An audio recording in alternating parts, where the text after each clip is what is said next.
Hello and welcome back to the Dusty Codex. History is often found in grand tombs or buried cities, but sometimes it is found by accident. On March 1st, 1924, in the quiet hamlet of Glozel in central France, a 17-year-old farmer named Emile Fradin was plowing his grandfather's field. His cow stepped into a hollow. When Emile cleared away the soil to free the animal, he found that the ground beneath was not solid. It was a chamber. Digging with his hands, he pulled out human bones, ceramic vessels, and strange oval-shaped clay bricks. But the strangest things were the markings. The clay tablets were covered in symbols. It looked like an alphabet, but it resembled nothing known to history. It wasn't Latin, it wasn't Greek, and it wasn't Phoenician. Emile didn't know it, but he had just opened Pandora's box. He and his grandfather gathered the objects and placed them in their farmhouse. They thought they had found a Roman grave. They had no idea they were about to start a war. We are always curious to know where our stories are traveling to and where your corner of the world is. Please, take a moment to let us know in the comments where you are watching from today. Enter Dr. Antonin Morlaix. He was a local physician from the nearby spa town of Vichy and an amateur archaeologist. When he heard about the find, he rushed to the Fradin farm. Morlaix was captivated. He leased the excavation rights from the Fradin family and began to dig. What he found astounded him. There were face pots with no mouths, harpoons made of bone, and stones engraved with reindeer. Morlaix made a stunning, explosive claim. He argued that these artifacts were Neolithic, from the Stone Age, perhaps 10,000 years old. But if they were Neolithic, the writing on the tablets was impossible. History taught that writing was invented in the East, by the Sumerians or Phoenicians, and brought to Europe much later. Morlaix argued that Glozel proved writing was invented in France, thousands of years before the Phoenicians. He claimed Glozel was the cradle of writing. It was a claim that appealed to French national pride, but it insulted the archaeological establishment.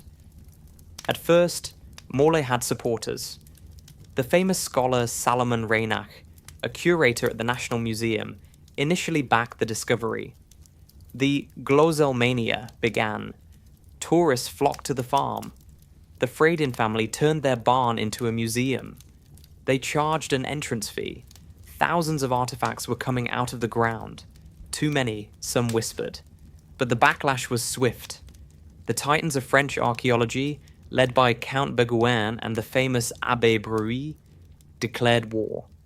They visited the site for a few minutes and declared it a fake. The accusations were personal.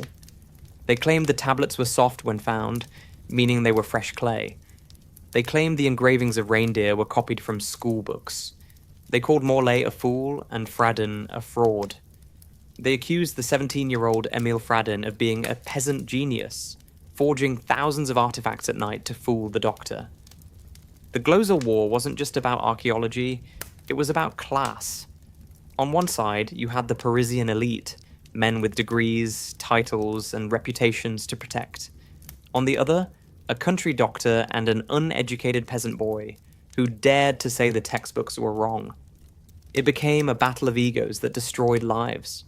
The question stopped being, is this real? And became, who has the right to write history? If these stories, where the pursuit of truth gets buried under the weight of human pride, are what you seek, I invite you to subscribe to the Dusty Codex. Your support allows us to keep digging when others have stopped. In 1928, the establishment struck back. The International Institute of Anthropology declared Glozel a fraud. A suit was filed against Fradin for financial fraud, charging for a fake museum. Police raided the farm. They seized artifacts, destroyed display cases, and interrogated the family. They analyzed the clay and claimed it contained fresh moss and roots. The trial lasted for years. It was a national spectacle, but the experts couldn't agree. Some said the writing was fake. Others said it was impossible for an uneducated boy to invent an entire linguistic system that had internal consistency. In the end, the fraud charges were dropped, but the damage was done. Glozel was labelled a hoax in the public mind. The archaeologists turned their backs. For 40 years, Glozel slept. Emile Fradin continued to farm his land, keeping his museum open for the few curious tourists who stopped by. He insisted, until his dying day, that he had forged nothing. Then, in 1974, technology caught up. A team of scientists used a new dating method called thermoluminescence, TL, which can determine when pottery was fired. The results were a bombshell. The ceramics were not modern fakes made by Fradin. They had been fired centuries, even thousands of years ago. Carbon dating of the bones confirmed it. Some artifacts were from the Iron Age, Gallo-Roman times. Some were medieval. None were modern fakes. The scientific consensus shifted. Glozel was not a Neolithic library, but it wasn't a modern hoax either.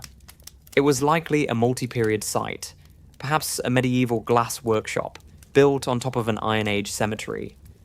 But the writing remains the problem. Even if the tablets are old, no one can read them. Some experts think they are magical gibberish used by medieval wizards or witches. Is it a lost Celtic script? Is it a medieval cipher? Or did someone in the Middle Ages find ancient Roman tiles and scratch nonsense on them for a ritual? Emile Fradin lived to be 103. In 1990, he was finally decorated by the French government for his discovery. He had outlived all his critics.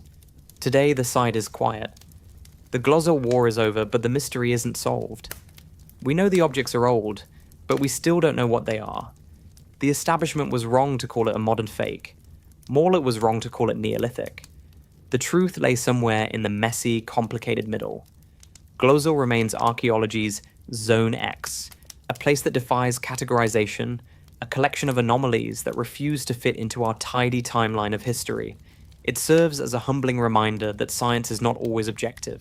It is driven by ego, politics, and the refusal to accept things that don't fit the narrative.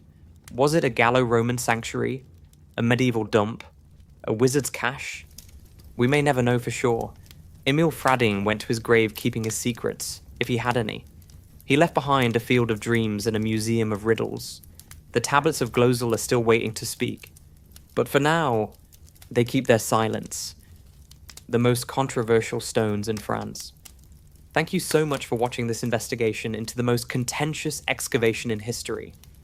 It's a story that reminds us that sometimes the experts can be wrong, and the truth is stranger than fiction.